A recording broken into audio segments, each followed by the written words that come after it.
All right, today's update for the Nightmare project. I started building up the cabinet. Now, this is, like I said, I probably prepped you for this already, but it's gonna be a little bit different, right? So we got polished brass legs, but we got chrome rails. We're gonna have chrome hinges, and it's gonna be kind of a mixture of a lot of different trims. By design, this is what the person that owns wants. They got their own ideas and their own thoughts about what they want this to look like, or what's kind of like the ultimate thing for them. So I'm cool with that. Whatever you want, that's what I want to do. But work-wise, I've been really focused on building up the speaker panel. It doesn't look like much, but this is about a few hours work right here, because this thing didn't have anything, so I'm having to deal with a lot of stuff. So I was provided this wooden panel, and it's correct for the sample game. It's got the cutouts for the jackpot lighting.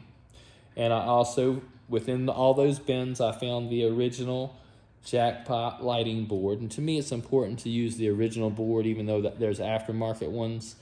And the reason for that is because that's what helps really kind of show, yeah, this is really a sample game, or at least it's built off of a sample game. So anyway, I had to rebuild this, all new diodes, new header pins, new screws, you know, everything. Reflow the solder on the sockets, and just rebuild the board. It's not a big board, but had to be done. Now, this speaker panel that I was provided had 2 large holes, and since it has 2 large holes, I only have 2 choices. I either have to go with this flipper fidelity setup, or I have to go with a pin sound setup. Now, I know they don't want the pin sound setup. They want to run the original board, so that leaves us needing this flipper fidelity setup. And I don't care for the powered version myself personally. I always think it sounds a little bit muffled, but I really do like just the straight version they offer, the non-powered version, kind of like the standard speaker upgrade. It works perfectly fine. It maintains that crisper factory sound without sounding muffled. So put that in there. Color DMD, had to have a color DMD because there's no DMD at all. Have to use the LED version because the LCD version won't work with this original lamp board, which would defeat the purpose of having a sample game. I actually like the LED version better anyway, but sometimes all you can get is the LCD version, so any of them are good, but if I have my choice, it's the LED version. And let's see what else. So I don't know if I said it, but this stuff's been nickel plated. Everything's polished, all new screws, all new hardware. Got a little bit of dust on it from sitting around, but this is a brand new speaker panel that I bought. You know, we give classic arcades a lot of shit sometimes in this hobby, but they do make some decent stuff. This speaker panel is nice. You know, have no problem using these. And so for that reason, I appreciate that, and it looks good. And just another nice assembly, right? We got a nice cabinet now. We got a nice lamp panel. We got a nice speaker panel. We got a nice Path Adventure. All the mechs are really nice. Everything's been plated, polished, rebuilt.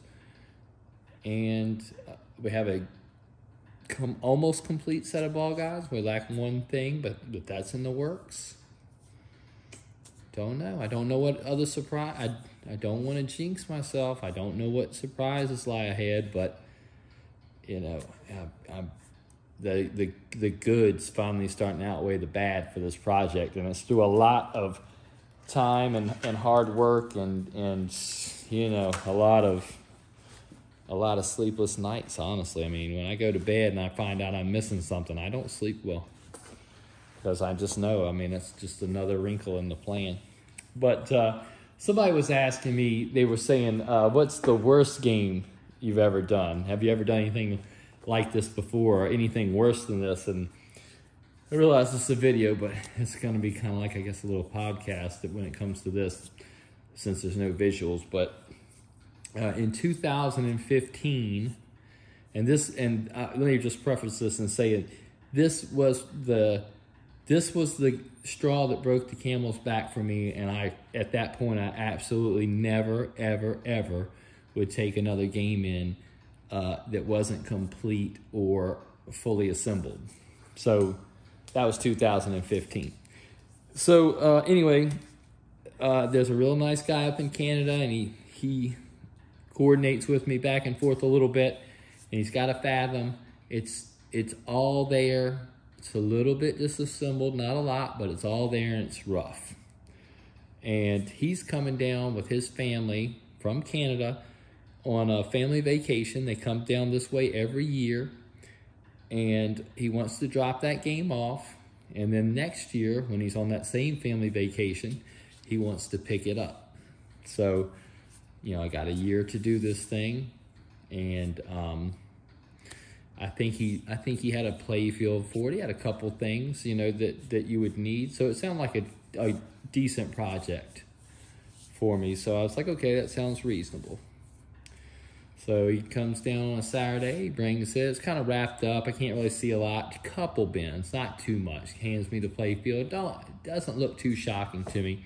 And he says to me, you know, I just exchanged some of our currency for your currency, and so while I'm down here, I would like to pay whatever you think it's going to cost to do this, while, you know, so we can avoid on the back end any kind of, you know, international payments and stuff. It can be tricky converting money and stuff, and I understood that, but I don't really operate that way. So I told him, I said, well, you know, man, I don't really feel comfortable getting paid in full. I don't even know what this is going to cost.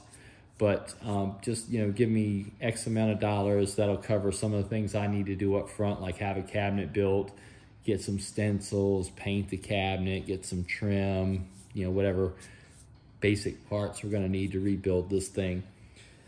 And so we do that, and he drives off, and I don't think really twice about it. I put the couple bins that I have in my warehouse, and I put the game in there, and you know, during the course of the year, I take that money, I have a cabinet built, and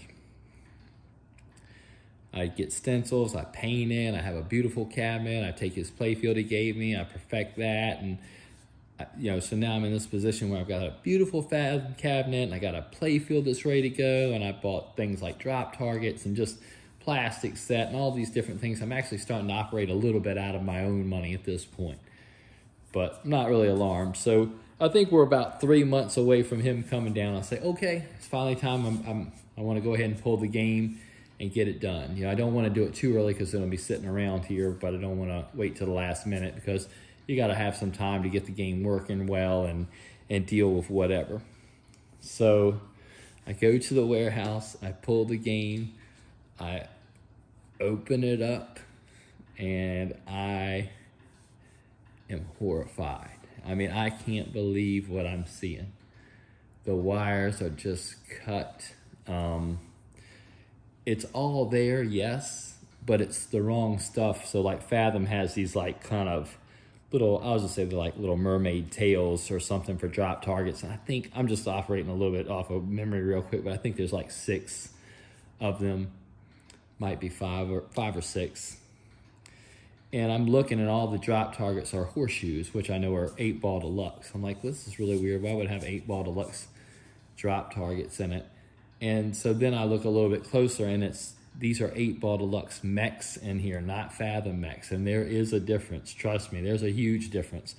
You know, 8-ball deluxe doesn't have automatic target knockdown. It just, you hit the target and it drops. The targets are dropping as, you know, you hit certain features. It has like a little automatic target. And I might be a little bit off on that, but I think that's correct. But the point of it is it was missing entire portions of the drop target assemblies, and what was there was incorrect. And then on top of that, all the wires are cut. I mean, just cut. And the transformer's wrong. It's missing the transformer plate that it sits on. It doesn't have any tin in the head. It doesn't have the brackets for the boards. I mean, it is a mess. It's not all there. It's a mess. So at this point, I'm fully invested in this thing. I've had this game for 9 months. The guy's coming down. I have spent all the money he gave me on the parts. I've done all this work. I mean, I'm actually operating out of the hole at this point, and I don't really have what I need to build a Fathom. So first thing I do is I start looking around on eBay about finding a rough fathom, preferably a cheap one. I look around, no way. First of all, no fathoms, and what few fathoms I could find, not practical. I mean, I can't punish myself and spend more money than it's worth for me to provide this guy a complete game. It's just it's not practical. So then I'd say, well, let me see if I can find these parts. So I type in these parts, and I swear the very first picture that pops up, and I mean the very first picture, is this little blurry picture, and it's from 10 years prior, like 2005, and it's on some little weird Canadian pinball group, and I think it might be in French or something, so I can't really make it out. But I noticed the picture, and the picture is and they're looking for these exact same parts, and the picture is of the very game that's sitting in my shop. I'm not kidding you, it's that game. And so they were looking for the very same parts, but at that point the game was kind of blank, so I guess they just found 8-ball deluxe parts and shoved them in there and sold it to this guy and said it was complete or whatever. So that was a nightmare. So I get to a point where the only thing I can do is just try to make some of these parts. So I'm looking, it's like, well, I could probably take this kind of drop target bank and modify it. And I took some parts to a welder and had them weld them together and cutting and grinding metal, as you've seen me do with this IJ Nightmare. And when it was all said and done, the game looked beautiful. I'm not going to lie, the drop targets were, and you know, man, I mean, it worked. It worked. It worked. So all I can say is it worked. I mean, I would have liked to have the right stuff. I would have liked to have done a little bit better, but doing the best I can. I mean, most people wouldn't have been able to done anything with it. They just washed their hands of it, and that was it. But so the guy comes to pick it up, and he looks at it. He's like, "Oh, it looks beautiful." He says, "What's the guarantee on this thing?" And I told him, I said, "Man, usually there's no guarantee, and in this case, there's really no guarantee.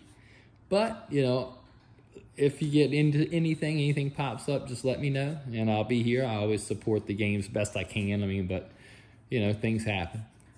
So he seems pretty happy. He goes home, he sets it up, and then, you know, then like a week later, he starts nitpicking. He's like, "Oh, the drop targets don't really reset quite right," and you know, just kind of, just like I said, just nitpicking. It's not like it was a disaster, but like it wasn't perfect. You know, it just wasn't perfect.